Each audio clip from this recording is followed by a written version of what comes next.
Loan, এখনকার মানুষের loan নেই এটা কখনো হতে পারে? এখন তো একটা ছোট্ট মোবাইল কিনতে গেলেও লোনে কেনে মানুষ, ঘুরতে গেলেও লোনে, সব এতেই লোনের ওপরে নির্ভরশীল। নিজের তো কিছুই নাই, সব লোন।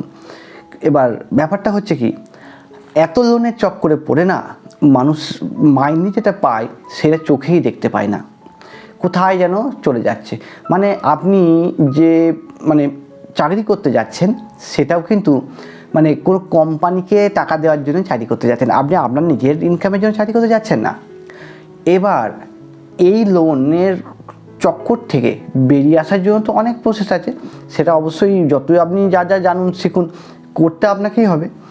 কিন্তু আপনি যেটা করবেন সেটা কতটা অ্যাক্টিভলি করবেন, লোন শোধের ব্যাপারটা বলছি।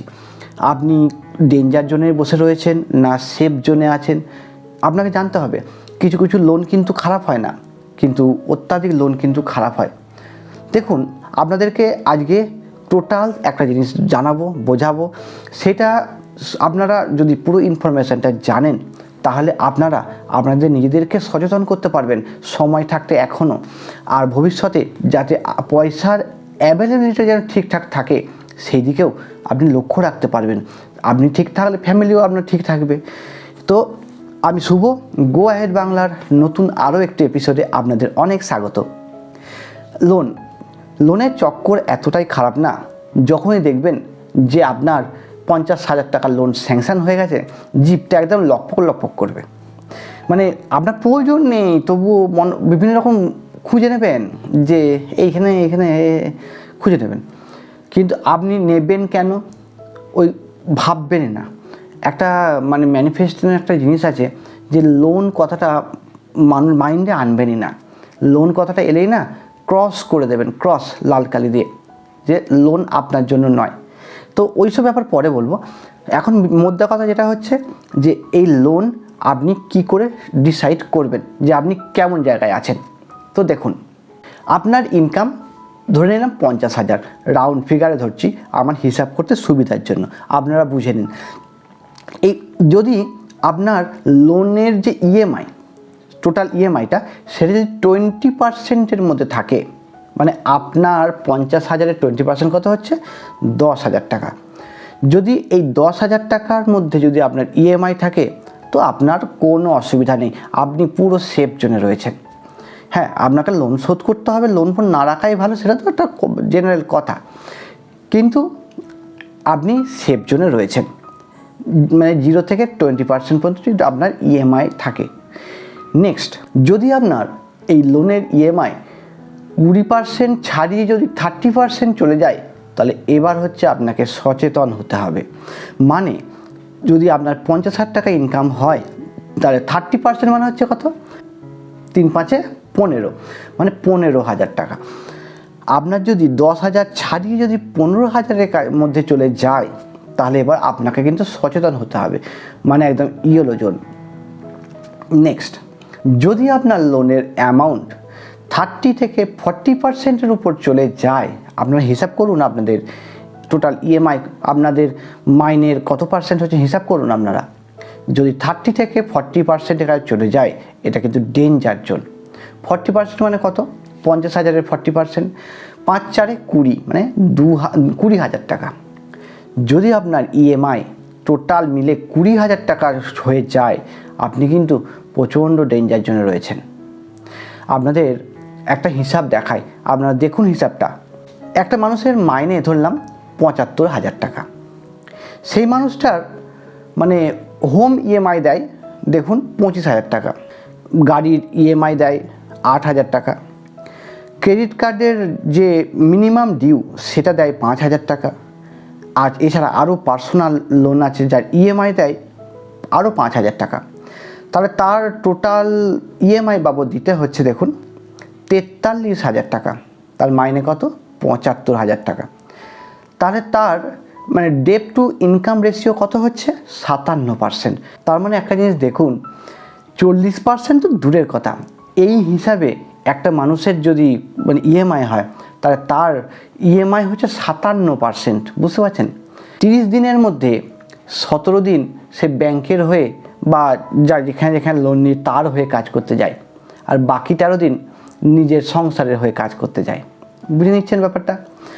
তো এইগুলোকে নিজেকে কন্ট্রোল করতে হবে। নেবেন না, লোন নেবেন না, নিজেদের অ্যাক্টিভ ইনকাম বাড়ানোর চেষ্টা করুন।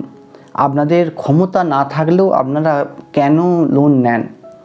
এগুলো হচ্ছে একটা মায়াজাল, একটা ট্র্যাপ, আপনাদেরকে লোভ দেখানো। এই লোভের বশবর্তী হয়ে না আজকে চাই, আজকেই চাই, আজকেই চাই, আজকে চাই না। কোথাও যদি ঘুরতেও যান 6 মাস আগে থেকে প্ল্যান করবেন। আগে তো 4 মাস আগে টিকিট কাটা ছিল, 4 মাস আগে বলতে পারতাম, এখন তো 2 মাস আগে টিকিট কাটা, সেই জন্য 1 তারিখ বলতে পারছি না। অন্তত 4-5 মাস 6 মাস আগে থেকে প্ল্যান করবেন যে আপনার এত মাস পর আপনি কোথাও বেরোবেন, আপনার এত টাকা করে রাখতে হবে। কিছু কিনবেন, গাড়ি কিনবেন, 1 বছর আগে থেকে প্ল্যান করবেন যে পরের বছর আমি গাড়ি কিনবো, এই টাকাটা সরিয়ে সরিয়ে রাখি। ব্যাপারটা বোঝাতে পারছি? এইভাবে পথ চলবেন, তাতে করে আপনাদেরই সুবিধা। কোনো পলিসি আছে বছরে একবার, মানে অ্যানুয়ালি, তো আপনি প্রতি মাসে রাখবেন, 12 দিয়ে ভাগ করে যা হচ্ছে অ্যামাউন্ট, প্রতি মাসে রাখবেন। এতে আপনারও চাপ কমবে, আপনি তো হিসাবে থাকবেন। আরে বস, হিসাব করতে হবে, হিসাব না করলে তো চলতে পারবে না। মানে টাকাকে কিন্তু একটা জায়গা দেখাতে হবে, না টাকা কোথায় কোথায় উড়ে পালাবে না, আপনি খুঁজে পাবেন না। এইটাই জন্যই বলবো যে এই যে লোন, এই যে ইএমআইয়ের ব্যাপার, এইগুলো থেকে যতটা পারবেন তাড়াতাড়ি করে না বেরিয়ে আসার চেষ্টা করুন। খুব খারাপ জিনিস, খুব খারাপ জিনিস।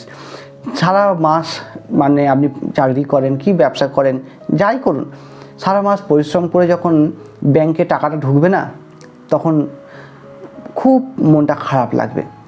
এমনিতেও আবার অনেককে দেখেছি এরকম, মানে আমি আমার নিজেকেও দেখেছি এক সময়, ব্যাংক মাস কাভার হলে না লোকের তো আনন্দ হয় যে এ মাইনে ঢুকবে, মাইনে ঢুকবে। মাস কাভার হলে না কেমন একটা ভয় ভয় লাগতো যে আবার মাইনে পাবো, আবার সেটা তো আমার কি আর টাকা, সব তো দিয়ে দিতে হবে লোককে। তাহলে বলুন সারা মাসটা আপনি কী জন্য পরিশ্রম করলেন? তো আপনি একটু বুঝে চলুন না, নিজেকে একটু সামলে বুঝে চলুন। নিজেরা 20%-এর বেশি ইএমআই একদম করবেন না। কিছু কিনলেন, টিভি কিনলেন, গাড়ি কিনলেন, যা করবেন 20%, আপনার মাইনের 20%। হ্যাঁ, আপনি ইনকাম করুন 2 লাখ টাকা, তাহলে আপনি 20% ওখান থেকে নিয়ে নেবেন 40,000 টাকা। আপনার অ্যাক্টিভ ইনকামটা বেশি থাকতে হবে, তাহলে আপনার 20% পর্যন্ত আপনার সেফ জোন। হ্যাঁ, এবার কারোর মেয়ের বিয়ে, ছেলে মেয়ের পড়াশোনার খরচ, হ্যাঁ ডাক্তারি খরচ, আমি ওইগুলোকে বলছি না, ওগুলো তো একটা মানে করতেই হবে, ওগুলোকে বলছি না। বাকি আজে বাজে যেগুলো, সেগুলো বলছি, যেগুলো না হলেও চলে যাবে, মানে বেঁচে থাকবো আমরা, সেইগুলো বলছি। তো আজকের ভিডিওতে অনেক জ্ঞান দিলাম, আপনারা নিজেরা একটু দেখে নিন যে আপনাদের কি সিচুয়েশানে আছেন, এবং যত তাড়াতাড়ি পারবেন না এই ঝামেলা থেকে বেরিয়ে আসুন, বেরিয়ে আসুন। আমি মানে আমাকে ভাই বলেন কি দাদা বলেন, যাই বলেন, আমার কথাটা একটু মেনে দেখুন, আপনারা ভালো থাকবেন, খুব ভালো।